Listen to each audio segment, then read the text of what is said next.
दीनदयाल और आयुषी मुजफ्फरपुर आए थे और जब वो दोनों गोदाम में पहुंचे तो उन्हें अभिमन्यु और प्रीति के खून से सने हुए कपड़े मिले, जिसे देखकर दोनों सन्न रह गए। दोनों को अंदेशा हो गया कि शायद अभिमन्यु और प्रीति नहीं रहे। दीनदयाल ने दशरथ को खबर की तो उन्होंने समझाया कि बिना लाश मिले किसी नतीजे पे पहुंचना सही नहीं होगा। वहीं दूसरी तरफ जिस आदमी ने अभिमन्यु और प्रीति पर हमला किया था वो उन दोनों को वैन में लिए काली पहाड़ी की तरफ जा रहा था। उसने जब ये खबर कुलदीप को दी तो उसने उस आदमी को 50 लाख रुपए जल्दी भिजवाने का वादा किया और ये भी कहा कि काम हो जाने के बाद वो कुछ समय के लिए गायब हो जाए। मारुति वैन चला रहा वो आदमी मुस्कुरा रहा था। वो ये सुनकर बेहद खुश था कि उसे अपने काम के 50 लाख रुपए मिलने वाले थे। वैन में उसकी सीट के पीछे प्रीति को होश आ रहा था। उसने धीरे धीरे अपनी आंखें खोली। उसे हर चीज धुंधली दिखाई दे रही थी। कुछ देर बाद उसे साफ नजर आने लगा। उसे एहसास हुआ कि वो किसी चलती गाड़ी में थी। उसने सिर घुमाकर देखा तो अभिमन्यु उसके पास ही लेटा हुआ था। वो अब भी बेहोश था। उसे वैन से सूखे हुए खून की बदबू आ रही थी। प्रीति ने उठने की कोशिश की पर उसके पैर में तेज दर्द उठा और उसने अपने हाथ से अपना मुंह बंद किया ताकि उसकी कोई आवाज़ ना हो और वो फौरन लेट गई। प्रीति ने अपना सिर घुमाया और देखा कि उसकी सलवार खून से लथपथ थी। उसे पैर में गोली लगी थी। वो धीरे से अभिमन्यु की तरफ आई और उसकी नाक के नीचे अपनी उंगली लगा दी। उसे अपनी उंगली पर अभिमन्यु की सांस महसूस हुई जो बहुत ही धीमी चल रही थी। प्रीति समझ गई कि उसके पास ज़्यादा वक्त नहीं है। वैन से निकलने के लिए जो करना था उसे अभी करना होगा। अगर वो कुछ देर और वैन में रहें तो बेमौत मारे जाएंगे क्योंकि दोनों का पहले ही काफ़ी खून बह चुका था। प्रीति जल्दी से अपनी कोहनी का सहारा लेकर थोड़ा ऊपर उठी और उसने चारों तरफ देखा। उसे सीट के नीचे रखा हुआ जैक दिखाई दिया। जैक तक पहुंचने के लिए प्रीति को उठना ही था। उसने अपना सिर ऊपर करके वैन चलाते हुए ड्राइवर को देखा। उसे रियर व्यू मिरर में उसकी आंखें नजर आ रही थी। वो आदमी उसे देखे उससे पहले प्रीति नीचे दुबक गई। अब प्रीति ने अपना हाथ आगे बढ़ाकर सीट के नीचे रखे जैक को पकड़ने की कोशिश की।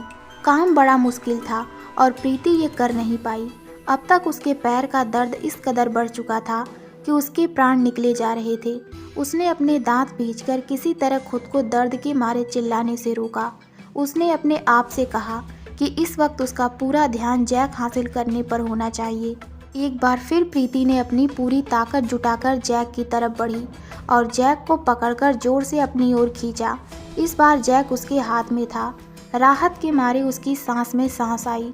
उसने अभिमन्यु की तरफ देखा। उसका चेहरा पीला पड़ रहा था।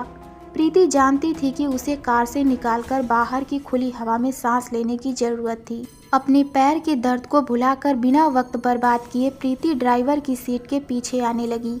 जैसे ही ड्राइवर रियर व्यू मिरर में पीछे देखता प्रीति नीचे दुबक जाती और फिर आगे सरकती। इस तरह वो ड्राइवर की सीट के बेहद करीब पहुंच गई। वहां पहुंचकर वो कुछ देर रुकी ताकि आखिरी वार करने से पहले वो 2 पल अपनी जानलेवा दर्द से आराम पा सके और हिम्मत जुटा सके। जैक पकड़े प्रीति आखिरी वार करने के लिए तैयार थी। उसने जैक हाथ में लिया और उठ गई। ड्राइवर ने रियर मिरर में प्रीति को हाथ में जैक पकड़े देख लिया और हैरान रह गया।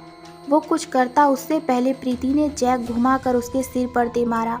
ड्राइवर जोर से चिल्लाया और उसके हाथ से स्टीयरिंग व्हील छूट गया। वो अपनी बगल वाली सीट पर गिर पड़ा। प्रीति ने घबरा कर देखा कि वैन का बैलेंस बिगड़ गया था और वो टेढ़ी मेढ़ी चलकर खाई की तरफ जा रही थी। प्रीति वैन को घुमाने जा रही थी कि किसी ने उसका हाथ कसकर पकड़ लिया।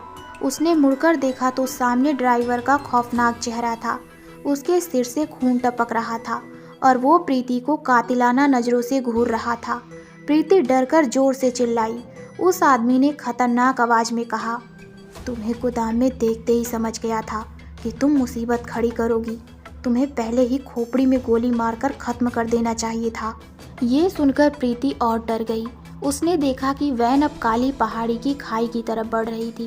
प्रीति ने अपना हाथ छुड़ाने की कोशिश की पर उस आदमी की पकड़ लोहे से भी ज़्यादा मजबूत थी।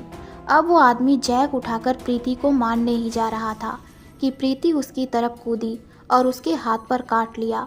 आदमी दर्द से चीखा और प्रीति का हाथ छोड़ दिया। प्रीति ने किसी तरह वैन को काली पहाड़ी की खाई से दूसरी तरफ मोड़ दिया। तभी उसने देखा कि हाथ में जैक पकड़े वो आदमी उसकी तरफ लपका। प्रीति उसके वार से बचने के लिए जैसे ही नीचे दुबकी, उसका सिर स्टीयरिंग व्हील से टकराया। वैन का बैलेंस एक बार फिर बिगड़ गया और वो फिर खाई की तरफ जाने लगी। उस आदमी के सिर से काफ़ी खून बह रहा था। प्रीति ने मौके का फ़ायदा उठाते हुए उसके हाथ से जैक ले लिया और ज़ोर से उसके सिर पर वार किया। वो आदमी बेहोश होकर गिर पड़ा। वैन पहाड़ी के किनारे पहुंच चुकी थी। प्रीति का दिमाग दौड़ रहा था। वैन घाटी में गिरती उससे पहले उसे किसी तरह पीछे पहुंचकर अभिमन्यु और खुद को बाहर धकेलना था। प्रीति गिरती पड़ती वैन में पीछे की तरफ पहुंच गई, पर उसका दिल धक से रह गया। उसने वैन की विंडशील्ड से खुला आसमान देखा और समझ गई कि वैन झुकी हुई थी। प्रीति अभिमन्यु की तरफ बढ़ी और वैन का पिछला दरवाज़ा खोल दिया और अपनी पूरी ताकत लगाकर अभिमन्यु को वैन से बाहर धकेल दिया। अभिमन्यु लुढ़ककर जमीन पर गिर पड़ा। प्रीति भी दरवाजे से निकलने ही वाली थी कि उसके पैर में इतनी जोर का दर्द उठा कि उसकी सांस ही रुक गई। उसने मुड़कर देखा कि ड्राइवर ने उसका पैर वहीं से दबोच रखा था जहां उसे गोली लगी थी। उसने धमकी भरी आवाज़ में कहा, मैं अकेले नहीं मरूंगा, तुम्हें अपने साथ लेकर मरूंगा। ये कहते हुए उसने फिर से उसका पैर खींचा। प्रीति की जान निकल गई और वो जोर से चीखी। वैन आगे की तरफ बढ़ी और गहरी खाई में गिरने लगी। गिरते हुए प्रीति की आंखों के सामने एक आखिरी दृश्य था। अभिमन्यु मैदान में निढाल सा पड़ा देखा। वैन किनारे से टकराकर नीचे एक विशाल खाई में गिर गई जिसका कोई अंत नजर नहीं आ रहा था। प्रीति उस आदमी को किसी तरह वैन सहित खाई में धकेलकर खुद बाहर कूद गई थी। गिद्ध अपने शिकार की तलाश में ऊपर घूम रहे थे। खाई के एक तरफ नुकीली चट्टान थी जिससे प्रीति मजबूती से लटक रही थी और उसने चट्टान का एक कोना पकड़ लिया था। अचानक चीलों की आवाज़ तेज हो गई। प्रीति ने अपना सिर नीचे कर लिया। प्रीति ने नीचे देखा तो उसका बदन थरथरा उठा। उसने उसी आदमी को औंधे मुंह जमीन पर पड़े देखा। वहाँ कुछ गिद्ध नोच नोच कर उसका मांस खा रहे थे। प्रीति को अपने बचने की कोई उम्मीद नजर नहीं आ रही थी। फिर भी उसने अपने आप को समझाया, प्रीति तू मर नहीं सकती, तुझे यहाँ से निकलना होगा वरना तू भी इन गिद्धों का शिकार हो जाएगी। चल उठ और आगे बढ़।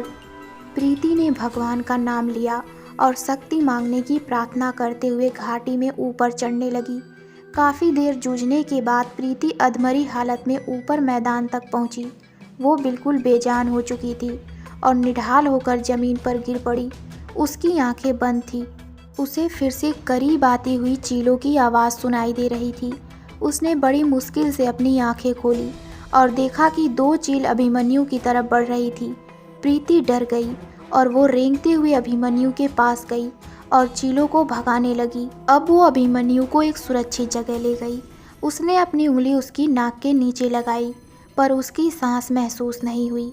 वो घबरा गई और कहने लगी, प्लीज़ मरना मत, मैं तुमसे चाहे कितनी भी नफरत करूं, मैं चाहती हूं तुम जिंदा रहो। प्रीति ने पास ही में एक पहाड़ से गिरता झरना देखा। वो किसी तरह रेंग रेंग कर झरने तक पहुंची। वहां उसे कुछ पत्ते मिले जिनका कप बनाकर वो पानी लेकर वापस आई। उसने अभिमन्यु के पास आकर उसके मुंह पर पानी छिड़का पर वो अब भी बेहोश था। प्रीति ने दोनों हाथों से उसकी छाती दबाकर उसे CPR देना शुरू किया। वो जोर जोर से कहने लगी, उठ जाओ अभिमन्यु, उठो, तुम मर नहीं सकते, उठ जाओ। पर कोई असर नहीं हो रहा था। अभिमन्यु बेजान सा जमीन पर पड़ा था। प्रीति की आंखों में आंसू आ गए। वो बेबस महसूस कर रही थी। अब तक उसका पैर भी सुन्न हो चुका था। अचानक प्रीति को एक ख्याल आया। उसने कहा, यही मेरा आखिरी सहारा है।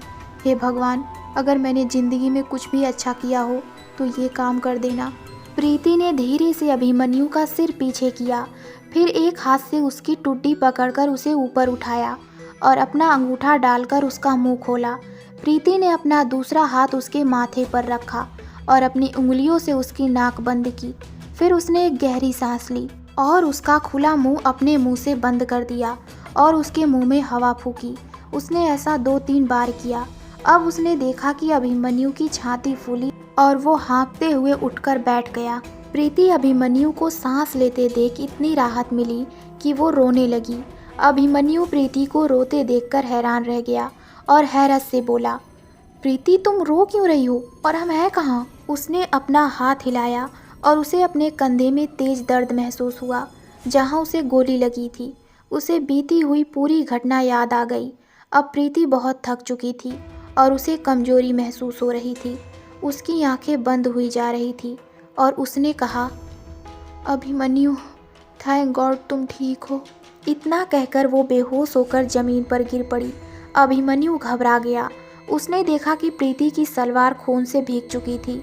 उसने सोचा प्रीति को फौरन डॉक्टर की ज़रूरत है। अभिमन्यु ये भी जानता था कि प्रीति ने उसकी जान बचाई थी और अब उसकी जान बचाने की बारी है। उसने प्रीति को अपनी बाहों में उठाते हुए कहा, प्रीति मैं तुम्हें कुछ नहीं होने दूंगा, तुम ठीक हो जाओगी, कुछ नहीं होगा तुम्हें। ये कहकर वो उसे लेकर वहाँ से चला गया। देर शाम को दीनदयाल आयुषी को घर छोड़कर चकियाँ पुलिस चौकी में पहुँचा। वो प्रीति और अभिमन्यु के खून भरे कपड़े एविडेंस बैग में रखकर फॉरेंसिक लैब भेजने गया था। वहाँ सिर्फ 2 कांस्टेबल मौजूद थे। दीनदयाल प्लास्टिक की थैली में कपड़े लेकर अंदर आया। कांस्टेबल उसे घबरा कर देख रहे थे। दीनदयाल ने उनसे कहा, हालत ठीक नहीं लग रहे हैं, अभी तक अभिमन्यु सर की कोई खबर नहीं मिली। तभी पीछे से एक महिला की आवाज़ गरजी, वही तो मैं भी जानना चाहती हूँ कि अभिमन्यु को हुआ क्या है। दीनदयाल ने मुड़कर देखा। उसके सामने एक पीले रंग के सूट और प्लाजो पहने एक अधेड़ उम्र की औरत खड़ी थी। दीनदयाल उन्हें चौकी में देखकर हैरान था और उनसे पूछा, मैडम आपकी तारीफ? महिला बोली, मैं हूँ सरला देवी, इंस्पेक्टर अभिमन्यु की माँ। दीनदयाल को झटका लगा और उसके हाथ से अभिमन्यु और प्रीति के खून भरे कपड़ों की थैली छूटकर नीचे गिर पड़ी। अब क्या होगा? क्या दीनदयाल सरला देवी को अभिमन्यु का सच बता पाएगा?